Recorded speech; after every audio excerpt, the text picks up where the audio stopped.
अरे बहू, कब से तुम्हारी छोटी बहन का फोन आ रहा है तुम्हारे मोबाइल पर। एक बार देख लो। खाना बनाने की तैयारी थोड़ी देर बाद में कर लेना। जब से तुम मायके जाकर आई हो तब से लगता है शायद अपनी छोटी बहन से बात नहीं कर पाई हो। घर के काम तो सारा दिन चलते रहेंगे। एक बार बात कर लो अपनी बहन से। वो भी तो काफी दिनों से मायके नहीं जा पाई है, इसलिए हो सकता है तुमसे बात करके अपने मायके की यादों को ताजा करना चाह रही हो, वहां का हालचाल जानकर। तुम दोनों का तुम्हारी माँ के जाने के बाद वैसे भी अब कभी कभी ही मायके जाना हो पाता है। तुम भी इस बार काफी दिनों बाद मायके जाकर आई हो, इसलिए तुम्हारी छोटी बहन उतावली हो रही है तुमसे मायके का समाचार जानने के लिए। जाओ पहले उससे बात कर लो। सरिता जी ने अपनी बहू रीना के हाथों से सब्जी की टोकरी लेते हुए कहा। रीना अपने हाथ धोकर तौली से पोंछती हुई अपने कमरे में आई और बेड पर बैठ गई। रीना ने देखा आज भी कल की तरह उसके फोन पर उसकी छोटी बहन के कई मिस्ड कॉल्स थे। रीना अपनी छोटी बहन टीना के स्वभाव को बहुत अच्छे से जानती थी। जहां रीना एकदम सीधी साधी और मिलनसार थी, सबके हालातों को समझकर उनके दुख दर्द बांटने वाली थी, वहीं टीना तेज और मतलबी स्वभाव की थी। जब तक उनकी माँ जिंदा थी, दोनों का हर छोटे मोटे काम में मायके आना जाना लगा रहता था। भाई पापा के साथ ही बिजनेस करता था। दोनों बाप बेटे ने बिजनेस को खूब अच्छे से संभाल रखा था। घर में किसी भी तरह की कोई कमी नहीं थी। रीना की माँ और उसकी भाभी जब भी दोनों बेटियां घर आती, उनको खूब सारा सामान देकर विदा करती थी। रीना जहां हर बार माँ और भाभी को इतना खर्चा करने के लिए मना करती, वहीं टीना हर बार मायके जाने पर अपनी नई नई डिमांड रख देती। घर में किसी चीज की कोई कमी नहीं थी, इसलिए भाभी भी टीना को छोटी लाडली ननद बोलकर कोई भी चीज देने में कंजूसी नहीं करती थी। टीना की पसंद का हर सामान भाभी मिनटों में लाकर उसके सामने रख देती थी और मुस्कुराकर बोलती, और फरमाइए मेरी छोटी लाडली ननद, आपकी ख्वाहिश को पूरा करना हमारा हक है। आखिर बहू बेटियों को देने से ही तो घर में बरकत आती है, तभी तो आपके भाई का कारोबार इतना अच्छा चल रहा है।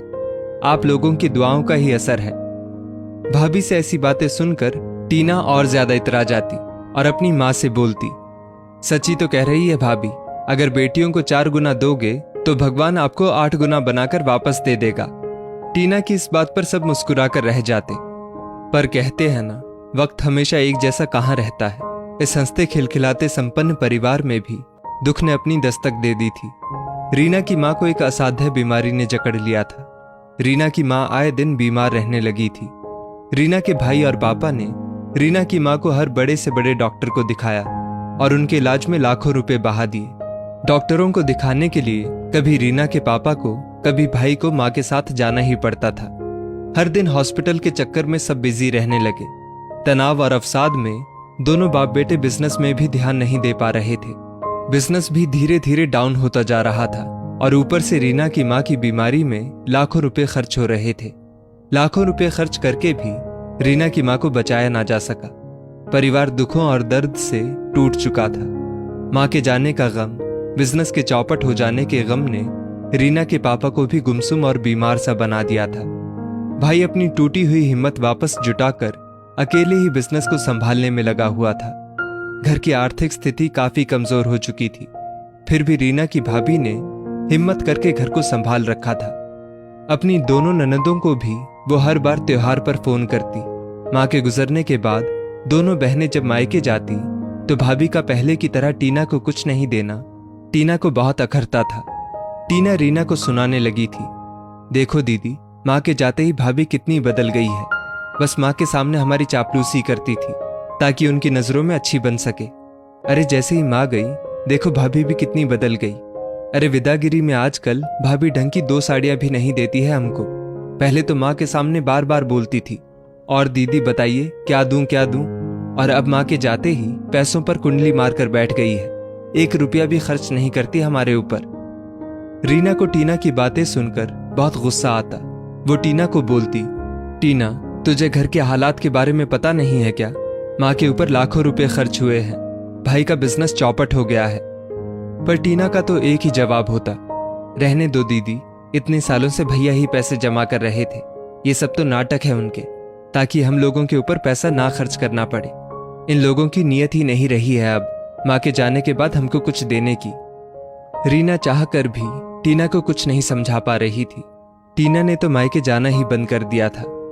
आज रीना जब मायके जाकर आई तो रीना समझ गई थी टीना उसको बार बार फोन सिर्फ ये जानने के लिए कर रही थी कि भाभी ने मायके से आते हुए उसको क्या दिया, इसलिए रीना उसका फोन नहीं उठा रही थी। रीना के पास टीना की ऐसी बेकार की बातों का कोई जवाब नहीं था। जो लड़की अपने घर के हालातों को नहीं समझ पा रही थी, उससे बात करने से रीना को नफरत होने लगी थी। रीना ये बातें सोच ही रही थी कि तभी वापस टीना का फोन बज उठा। रीना ने ना चाहते हुए भी फोन उठा लिया और जैसी उसे उम्मीद थी वैसा ही टीना ने सवाल पूछ लिया, अरे दीदी, आपने तो फोन उठाना ही बंद कर दिया मेरा। मायके क्या जाकर आ गई 4 दिन? आपने तो अपनी छोटी बहन से बात करना ही बंद कर दिया। अरे आखिर भाभी ने आपको ऐसा क्या दे दिया जो आप मुझे बताना नहीं चाह रही? रीना बोली, सबसे पहली बात तो छोटी, हम मायके अपनों से मिलने जाते हैं। भैया भाभी, माँ पापा का प्यार दुलार और आशीष, इन सबको अपने आंचल में भर कर लाते हैं। सामान लेने नहीं जाते हैं पीहर, अपनी जड़ों को अपने प्यार से सींचने जाते हैं। पर तुम क्या समझो इन बातों को? तुम्हारे लिए तो मायके जाना मतलब मायके से सामान की गठरी भर कर लाना होता है बस। तुमने रिश्तों को कभी जज्बातों से जोड़कर देखा ही नहीं, सिर्फ कीमती सामानों से रिश्तों को जोड़कर देखा है। अरे तुम्हें भाभी का तुम्हारे लिए प्यार और अपनापन नहीं दिखता। तुम्हें तो बस भाभी की दी हुई महंगी महंगी साड़ियां नजर आती हैं जो अब वो तुमको नहीं दे पा रही है। उनकी आंखों में छुपा हुआ ढेर सारा प्यार तुम्हें अपने लिए नजर नहीं आता। अरे भाभी तो तुम्हें अभी भी वैसे का वैसा कीमती सामान दे देती जब तुम मायके से वापस आती। पर छोटी, अपने मायके की स्थिति को तो समझो कम से कम। तुम बोल रही हो माँ के जाने के बाद भाभी बदल गई है। अरे छोटी, तुमने कभी ये समझने की कोशिश की कि भाभी क्यों बदली है? छोटी, परिस्थितियों ने उन्हें बदल दिया है, भाभी नहीं बदली है। उनके हालात बदल गए हैं। उन लोगों का घर खर्च भी बड़ी मुश्किल से निकल पाता है। तुझको पता है क्या छोटी, भैया के बिजनेस को वापस खड़ा करने के लिए भाभी ने अपने गहने तक गिरवी रख दिए हैं। अरे जिस भाभी के गहने तक गिरवी पड़े हैं, उस भाभी से तू उनके मुश्किल हालात में साथ देने की बजाय सिर्फ अपने लिए सोच रही है, अपने कीमती सामान को पाने के लिए सोच रही है। सच में छोटी, तेरी सोच बहुत खराब है। तू रिश्तों को नहीं, सामान को प्यार करती है। बेटियां लेनदारी करने के लिए मायके नहीं जाती हैं छोटी, बल्कि खुशियों की सौगात की देनदारी करने जाती है।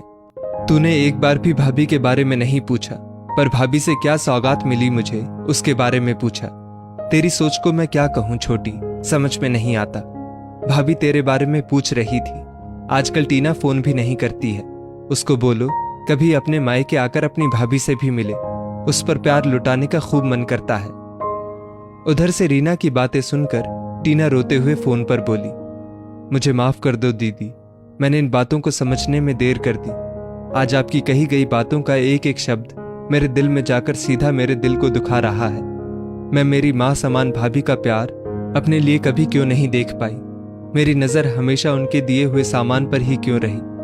मैं भी कल ही भाभी से मिलने जाऊंगी दीदी, सिर्फ उनसे मिलने, उनका प्यार और अपनापन लेने। मुझे भी आपके जैसे मायके का प्यार भरा एहसास चाहिए, सिर्फ ये सामानों की पोटली नहीं। शुक्रिया दीदी, मेरे सोए हुए जज्बातों को जगाने के लिए। ऐसा बोलकर टीना ने फोन रख दिया। रीना को यह सोचकर तसल्ली थी कि चलो टीना को देर से ही सही, पर रिश्तों की कद्र तो हुई। टीना भी रीना की तरह रिश्तों को जज्बातों से जोड़कर देखेगी, ना कि सामानों के लेन देन से। दोस्तों, बहुत से घरों में कुछ लड़कियां मायके से सिर्फ लेन देन का रिश्ता ही रखती हैं। जहां लेन देन कम हो जाता है, वहां मायके में भाभी को सुनाने में कोई कसर नहीं छोड़ती है। पर वो ये नहीं समझती कि कभी कभी मायके के हालात ऐसे हो जाते हैं कि बेटी को सिर्फ आशीष से ही विदा करना पड़ता है।